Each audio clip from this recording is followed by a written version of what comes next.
So last year, Disney released via ABC's Wonderful World of Disney, and then in theaters along with Wish, and then recently in time for Christmas on the YouTube channel, the Once Upon a Studio short. And to say that it's probably one of the best things they've done in quite some time would be an understatement, because this is definitely a short that is truly a celebration of the animation legacy that helped put Disney on the map. But, of course, as good as it is, as pure perfection as some people say it is, there's always something that's going to get nitpicked at. And the one major thing that got nitpicked at is a lot of people felt that there was some, I guess you could say, exclusions. You know, some characters that were not added in, mostly the Disney television animated characters.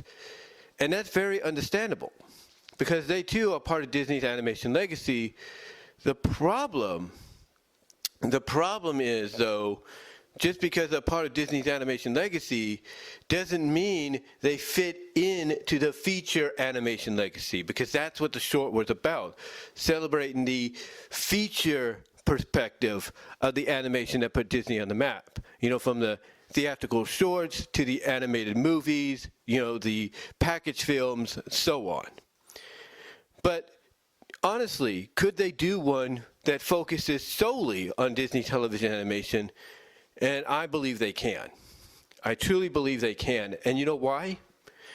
Because they too have a legacy that needs to be acknowledged, a legacy that needs to be celebrated. That's what they need to do. You know, that's what needs to be done. And just like with the feature animation, tribute with Once Upon a Studio, you have a whole peripheral, a whole ton of characters that you can, bring in to focus from a variety of shows that if you're Disney, that you have done. From a variety of shows that you have done. I mean, you have the Wuzzles, which basically started it all. You have the Fluffy Dogs, which you were trying to do but never got off the ground. You have the original DuckTales and the new DuckTales. You have Rescue Rangers. You have Tailspin. You have Gargoyles, Bonkers, Darkwing Duck, Goof Troop, you name it. You have a lot of characters that you could incorporate into a celebration of Disney's television animation legacy. Kim Possible, Recess, The Proud Family, Lilo and Stitch, which they did, with Once Upon a Studio, they could do again if they wanted to. And there would be some exceptions of, characters that were in Once Upon a Studio showing up again in a follow-up that pays tribute to television animation, because they too are part of that legacy. I mentioned Goof Troop. You would have the Goof Troop version of Goofy. You could have, DuckTales. You could have the DuckTales 2017, if not 87 version of Scrooge McDuck and Huey, Dewey, and Louie and Webby and Donald and so on and so forth. You could have all these. You could have all those characters, but represented basically by how they were viewed in those incarnations. Those would be the exceptions, including Mickey and Minnie. You could do the House of Mouse Mickey and Minnie. You could do the Mickey's Mouse Works with Mickey and Minnie, and so on and so forth. You could do that, and people would enjoy it. People would enjoy it. There's no doubt about it. No doubt about it, in my opinion. But the primary focus, if you want to just focus on certain characters to help, move the story along and everything, you could focus, like I said, on some of the shows that really help define, I should say, the Disney television animation, landscape, throughout the decades. Like I said, you could focus on some of the Disney afternoon shows and characters. You could focus on Kim Possible. You could focus on Recess, The Weekenders, and so on. I mean, yes, it can be done, and I believe it should be done. Because what's it going to be? When did Wuzzles come out? Wuzzles came out in, 1985? It's going to be 40 years next year since Disney television animation really, was put on the map, if you will, for Disney, and really help define, what television animation could be, no matter what studio you were. So to me, honestly, in my opinion, something needs to be done. Even if it's for 40 years, it has to be done. Because you can't just wait another 10 years to go 50. No. No, you have to capitalize on it now. And if you're hearing that fans are like, yeah, the Once Upon a Studio tribute you did last year was great. It was pure perfection, except for one thing, and that is you omitted the Disney television animated characters. Honestly, you're hearing that, and if you're Disney, you're hearing that, and you want to kind of create goodwill with your fans and your future consumers and all that, then to me, you have to do, a follow-up of Once Upon a Studio celebrating Disney television animation in time for its 40th anniversary. That's just my opinion. That's just my opinion. And you know what? I'm not alone in that. I'm not alone. There are a lot of people that are listening to this right now that would be in total agreement that you need to do something. You need to do something. I mean, imagine the scenarios you could have. We saw the interactions in Once Upon a Studio of characters throughout different legacies of animation when it came to Disney. Moana with Merlin, we saw that. We saw, what else did we see? We saw Tiana with Judy Hopps and Nick Wilde. Flash from Zootopia with Donald Duck and Baymax, if you will. We saw those things, and it was great. It was great. It was tremendous. We saw Elsa and Anna walking past Stromboli from Pinocchio. I mean, we saw some great moments.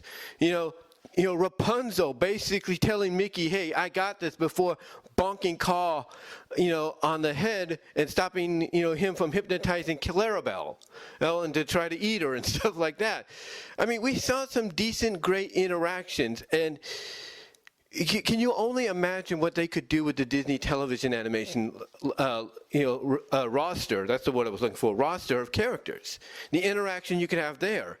I mean, I'm sure a lot of people would love to see Gadget Hackwrench, Gadget from Rescue Rangers, interact with Kim Possible herself. I mean, can you imagine that? I mean, that would be huge. Can you imagine Bonkers interacting with Goliath from Gargoyles? I mean, what a difference in comparison, if you know what I mean. You could have the Gummy Bears interact with the Wuzzles. I mean, the opportunity is there.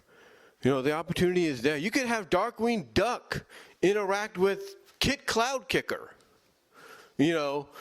From both the original Tailspin and the original Darkwing Duck. I mean, the opportunity is there.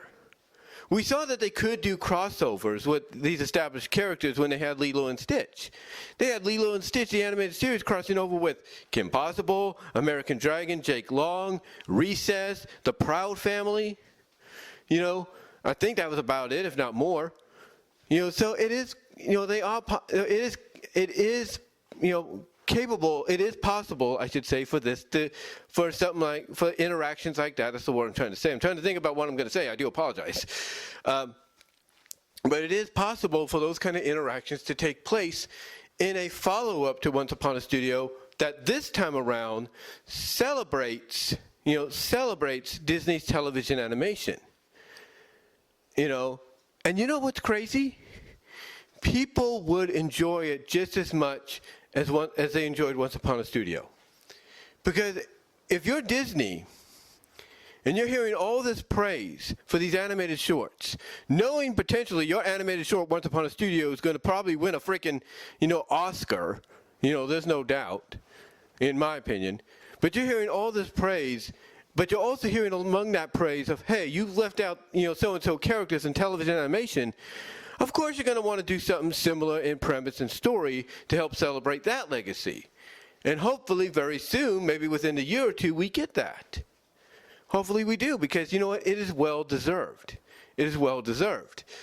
And, and then from there, you could try doing something with Pixar. Pixar, I think, would be a lot easier, afterwards, because you don't have to worry too much of how you're going to be able to place all them together, because hey, you got the assets downloaded into your computers and software.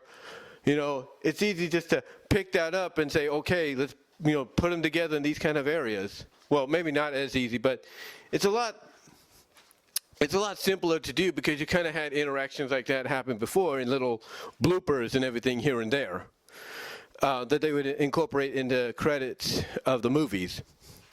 But getting back on topic to what I'm saying, it can be done. And again, the interactions are just, tremendous. The interactions, I think, would be huge when it comes to, doing a follow-up to Once Upon a Studio that focuses mainly on the Walt Disney Television Animation legacy. So to me, can it be done? Yes. Should it be done? Yes. But it's up to Disney. And I think if Disney wants to win back, like I said earlier, if they want to win back the consumers, they want to win back that trust, if you will. They want to do all that. Then what they need to do, one of the first things they would need to do, in my opinion, is do something like a follow-up to Once Upon a Studio for the Disney Animation legacy. That's my opinion. But that's up to them. But what do you guys think? What are your thoughts? Do you think a follow-up to Once Upon a Studio that focuses on the legacy and celebration of Disney television animation should be done?